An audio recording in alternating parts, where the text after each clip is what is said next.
ನೀವ್ ಎಷ್ಟೋ ಜನ ಬಹಳಷ್ಟು ಕಷ್ಟ ಕಷ್ಟ ಅಂತ ಅನ್ಕೋತಿದ್ರಿ. ನಿಜವಾಗ್ಲೂ ಹೇಳ್ತೀನಿ, ಟಿ ಪಾಸ್ ಆಗೋದು ತುಂಬಾ ಸ್ವಲ್ಪ.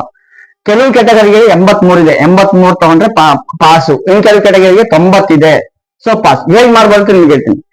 ನೀವು ಜಸ್ಟ್ ಗೋ ವಿತ್ ಕನ್ನಡ. ಕನ್ನಡನ ಗ್ರಾಮರ್ ಚೆನ್ನಾಗಿ ಕಲ್ತ್ಕೊಳ್ಳಿ. ಪ್ಯಾಸೇಜ್ ನಮ್ ಕನ್ನಡ ತುಂಬಾ ಈಸಿ ಇಲ್ವೇನ್ರಿ? ಕನ್ನಡ ನಮ್ಗೆ ತುಂಬಾ ಸುಲಭ. ಕನ್ನಡದಲ್ಲಿ ಮೊದಲು ಗ್ರಾಮರ್ನ ಚೆನ್ನಾಗಿ ಕಲ್ತ್ಕೊಳ್ಳಿ.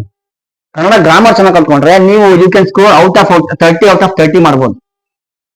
ತುಂಬಾ ಸುಲಭ ನಮ್ಗೆ. ಓಕೆನಾ? ಮತ್ ಮುಂದೆ ಬಂದ್ಬಿಡಿ, ಸೇಮ್ ಇಂಗ್ಲಿಷ್ ನ ಹಾಗೆ ಮಾಡ್ಕೊಬಿಡಿ. ಇಂಗ್ಲಿಷ್ ಗ್ರಾಮರ್ ಚೆನ್ನಾಗಿ ಪ್ರಾಕ್ಟೀಸ್ ಮಾಡ್ಕೊಬಿಡಿ. First you must understand the sentences. Actually ಅಲ್ಲಿ ಕೊಟ್ಟಿರೋ ಸೆಂಟೆನ್ಸ್ ಗಳನ್ನ ಅರ್ಥ ಮಾಡ್ಕೊಳ್ಳೋ ಒಂದು ಸ್ಕಿಲ್ ನ ಬೆಳೆಸ್ಕೊಳ್ಳಿ.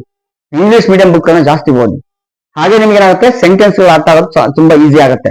ಇಂಗ್ಲಿಷ್ ಗ್ರಾಮರ್ ನ ಕಲ್ತ್ಕೊಂಡ್ವಿ ಅಂತ ಅನ್ಕೊಳ್ಳಿ. ಮತ್ತೆ ಮಾಡ್ತೀವಿ, we will get 30 out of 30. ಮತ್ತೆ ತಗೋತೀವಿ ನಾವು, ತಗೋಬಹುದು. It's very easy actually. ನಿಜವಾಗ್ಲೂ ಹೇಳ್ತೀನಿ, ಟಿ ಆಸ್ಪಿರೆಂಟ್ ಗಳಿಗೆ ಬಹಳಷ್ಟು ಜನ ಫೇಲ್ ಆಗ್ತಿರೋ ಕಾರಣ ಇದು.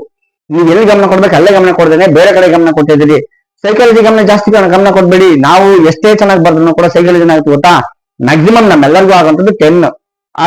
ಮ್ಯಾಕ್ಸಿಮಮ್ ಒಂದು 15 ವರೆಗೂ ಮ್ಯಾಕ್ಸಿಮಮ್ ಆಗ್ಬೋದು. ಕಾರಣ ಏನ್ ಗೊತ್ತಾ, ನಮಗೆ ಸರಿ ಅನ್ಸೋ ಉತ್ತರಗಳಲ್ಲಿ ತಪ್ಪಾಗಿರುತ್ತೆ. ಹಾಗಾಗಿ ಸ್ವಲ್ಪ ಅದ್ರ ಕಡೆ ಸ್ವಲ್ಪ ಗಮನ ಕೊಡಿ. ಇಲ್ಲ ಅಂತ ನಾನು ಹೇಳ್ತಾ ಇಲ್ಲ, ಹೆಚ್ಚು ಗಮನ ಕೊಡಕ್ ಹೋಗ್ಬೇಡಿ ಆ ಕಡೆ ಅಂತ ಹೇಳ್ತೀನಿ. ಯಾಕಂದ್ರೆ ಇಲ್ಲೇ ಸ್ಕೋರ್ ಮಾಡಿ ನಾನು ಪಾಸ್ ಔಟ್ ಆಗ್ಬಿಡ್ತೀವಿ ನೋಡಿ. 30 ಇಲ್ಲಿ ಬಂತು ಅಂದ್ರೆ 60 ಆಗೋಯ್ತು. ಇನ್ನು ನಮಗೆ 60 ಮಾರ್ಕ್ಸ್ ಸೋಷಿಯಲ್ ಸೈನ್ಸ್ ಇರುತ್ತೆ. 60ರಲ್ಲಿ ನೀವು 30 ಮಾಡ್ರಿ, ಜನರಲ್ ಆಗೋತಿಲ್ಲ, ಪಾಸ್ ಆಯ್ತಲ್ಲ.